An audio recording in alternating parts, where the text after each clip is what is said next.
Hi everyone, welcome back to the channel. We are at the halfway point of the year and I thought it would be a good time to talk goal planning, goal setting and mid-year goal resetting. I never got around to doing a video of my goal planning for 2025. It's one of the things that I am actually using my Hobonichi cousin for. I set up a goal planning spread at the start of the year and, like a lot of people do, kind of kept semi on track with some of them, but they were more of the ingrained goals and then the rest of them kind of fell by the wayside. So I thought mid-year point, probably a good time to relook at what I was trying to do at the start of the year, what's important for the second half, and then set up something a little bit more structured to help me hit those goals. So today I thought I'd just give you an overview of what I did at the start of the year, why that wasn't the right thing to do, and what I'm doing for the remainder of the year. So in my cousin, I have everything tabbed according to category, and my Cocoa Fusion tabs kind of help me get to categories quickly. I've put my goal planning tabs at the top, so the important things really have got top tabs. Everything that's kind of notes and things like that have got side tabs.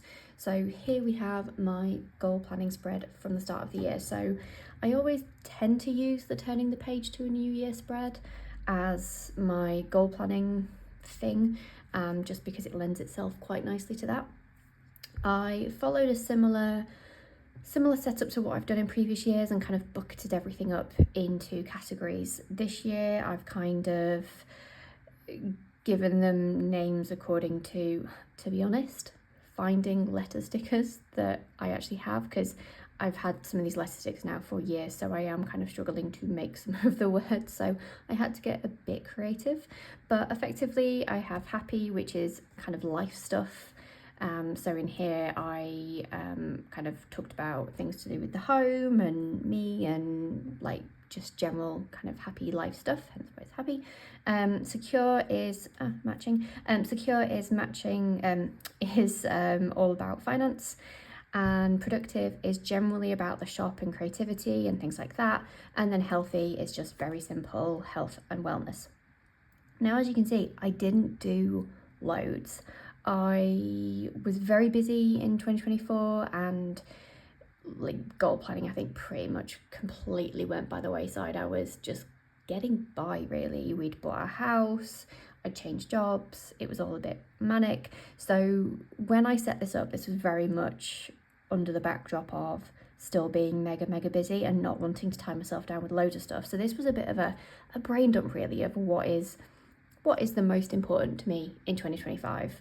And these were the 4 areas of my life that are important, and kind of I just tried to keep it to a top kind of 2 or 3 things that I wanted to achieve for the year. So in the kind of life bucket, it was just make progress with the house. I didn't tie myself down to exactly what progress, because renovating a house is a big job and we don't have loads to do. It's not like a take it back to brick kind of thing, but there's many rooms that we want to decorate, sort out, the stuff we want to do in the garden. So I didn't want to say exactly what I want to get done for the year. I just wanted to be able to say by the end of the year we've ticked off some big projects and I'm really happy with where the house is at.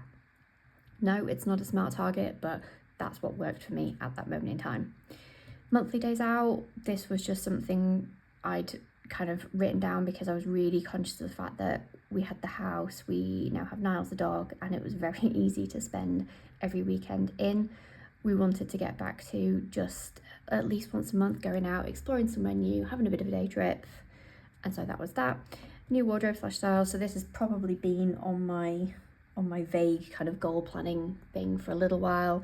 I am desperate to actually find a bit of sense of style really. I don't really buy clothes, only when I'm on holiday. I don't really like clothes in British clothes shops.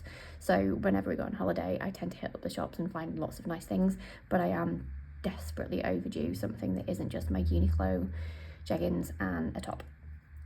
Then when it comes to finances, so I've covered up some monetary bits with these little post-it notes. I had a goal for how much I wanted to save and I wanted to start investing. Very simple, very easy. Productive, so I had a target of what I wanted to make each month in profit from the shop. I had a goal to basically be creative at least once a month. It's very, very easy to get caught up in life and not just sit down and either journal or paint or draw or whatever it is. And also I added in daily journaling because I was moving into my A6 Hobonichi and that has daily pages, so I wanted just to make sure I made a habit of doing something once a day, even if it was just throwing down a few stickers. Finally, health and wellness. I wanted to exercise 3 times a week and I wanted to hit 60 kilos. Very simple. You'll see that there was a bit of a mix here of goals and kind of how to get there. And like I say, this is just reflective of where I was at and how much kind of brain power headspace I wanted to dedicate to this. I just wanted to get something down that gave me something to kind of refer back to, these are the main things that I want to achieve for this year. We're at the halfway point and a lot of them I can't tick off because they're more of an ongoing thing. They're not really a goal, they're just things I want to do regularly, so like the monthly days out, stuff like that.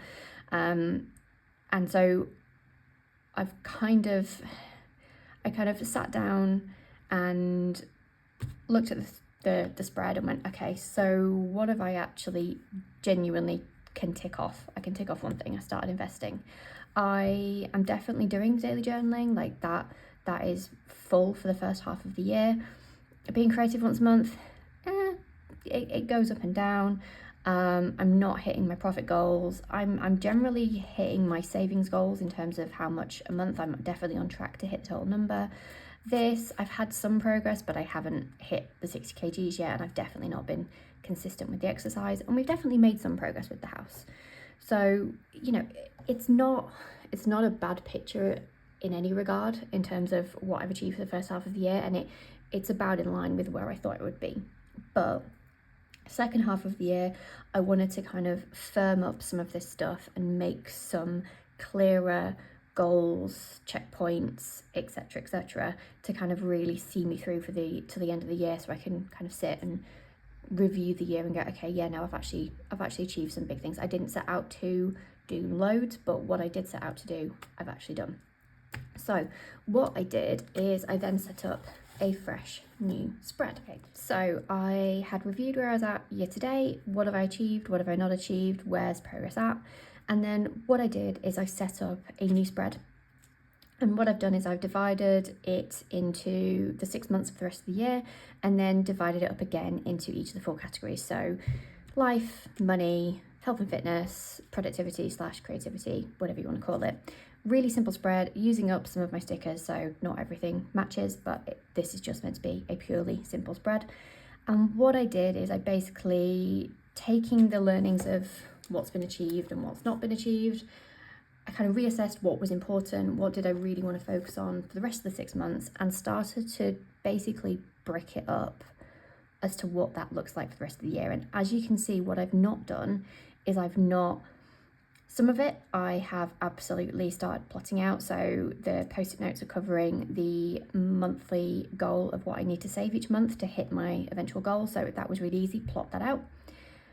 The weight aspect, so I've basically plotted out, because I have lost some weight this year, like I'm basically halfway to what I want to be. And so I've just plotted out, okay, so lose a kilo here, here and here, I hit my goal weight in September, great, or at the end of September. And then I've done similar in terms of, so the post-it notes covering kind of the profit that I want to hit for the shop and everything by each month.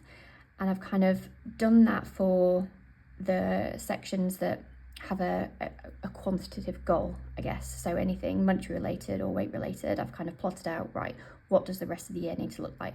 I've kind of only done the first 6 months for the shop related stuff because I kind of want to see how this goes. I don't want to go a bit wild and plot out the rest of the year and get to some, great numbers that just aren't possible. So I've kept that relatively medium term rather than for the whole 6 months. But for everything, yeah, quantitative, I've plotted that out to get me to my goals, basically. I've then looked at, okay, so what do I need to do to hit each of those things? So for the monetary one, really easy, keeps my budget, no plan of expenditure. If I want something, stick it on a wish list. If it's on there for a month, I will give myself permission to buy it. This will stop me from buying anything on a whim. When it comes to kind of health and fitness, really easy, do 3 miles, 3 runs a week with the dog, close my rings because I've got an Apple Watch. I want to do 2 additional workouts weekly. And then there's some other bits that are kind of not quite related to weight, but it's just some kind of health and well-being stuff that I've been trying to do more of. So nail oil, I'm terrible at oiling my nails and then my cuticles look awful and I wonder why. Face mask, get back on top of that. I have loads of face masks and I've really fallen off the wagon with those. And actually moisturise, because I'm terrible at doing that. And these are all kind of, so, you know, only the first ones relate to this overall goal, but these are added things I want to make sure that I'm focusing on for the rest of the year. Same thing for the shop / productivity. So what will help me get to that profit?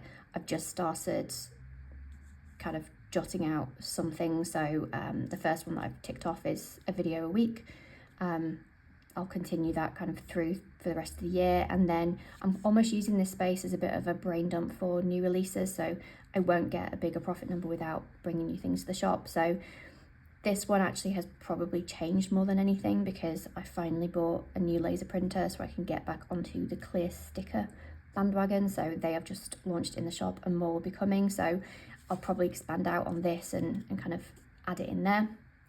And you'll see that I've not necessarily done too much in terms of kind of writing this out again for every month, because actually if the goal is the same, so each month I want to lose a kilo, the savings goal is the same, I don't need to write out the same thing. The only thing I'll write out in a you know, future month is if actually there's something I want to add into it that will help or do something different. So it might be in August we decide to go alcohol free, I'll write that in there as the kind of health and wellness, but also it might go into a savings bit if I'm saving money on beer.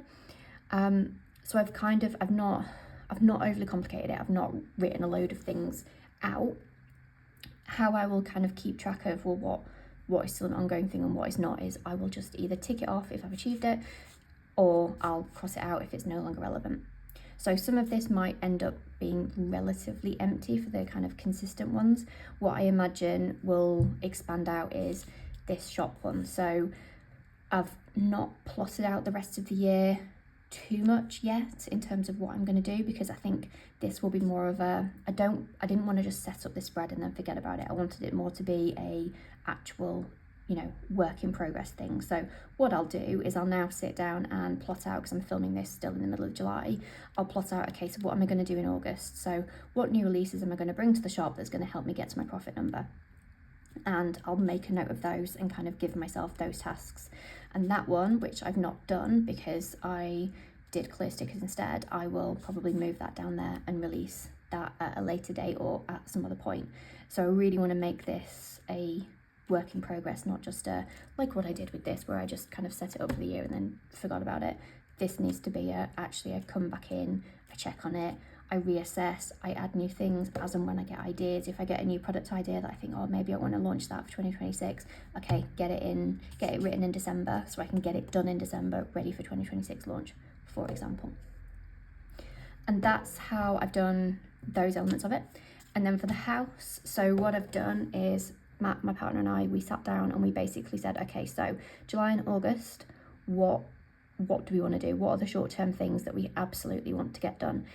And that's how we will kind of use this ongoing. So we have a big list that we did kind of when we moved in. So we've got a whole thing by room of everything we want to do in the house. And so what we've done is we've looked through the list, we've prioritised and gone, right, okay, so July, we've got these 2 priorities. August, these are the priorities, and we'll go through there. But again, I've not carved out the whole of the year. I've not said what we're going to do each month, because things will change. We need to make sure that what we're picking out for July and August are sensible, because there might be things that move, or there might be things that actually jump up in the priority order, and I don't want to have locked us in. Well, it wouldn't have locked us in, but I don't want to have planned everything out and then have to start all over again. And that's, I think, sometimes the bit that I get wrong when it comes to goal planning. I just set it up for a longer period of time and then don't give myself the flexibility to go and review, well, actually, what's working? Is that the right order to do things? Is it the right task to get me to my goal? And so this is kind of trialing a more flexible way. So still keeping to, right, what is my actual goal? What am I working towards? Still having that, particularly in the areas where I've got a clear quantitative goal, but then also giving me the ability to sit and review and go, right, okay, so it's the end of July, let's look at August. Do I need to add anything into finance, for example, to help me get back on track? Because maybe I didn't hit that goal, or maybe it was harder to hit than I thought. Same with health and fitness. Is there anything I want to add in? Have I found, you know, a cool yoga class I want to go to, and I didn't actually, I want to do yoga once a week? Something like that. I've already talked about the shop. The house, is there something that gets bumped up in the priority order that I want to add it in? So that was my slightly chaotic, to me, run through of my half year goal setting and how I'm going to approach the second half of the year. Have you done something similar? Please let me know. I'd love to know how you do it. Do you do something similar? Do you do something completely different? If you've got any tips or any tweaks as to how you think this could be better improved, please let me know in the comments. I'd love to hear your ideas. But other than that, I hope you enjoyed this video. I hope it was helpful. If you did like it, please like and subscribe, and hopefully I'll see you in the next one. Bye.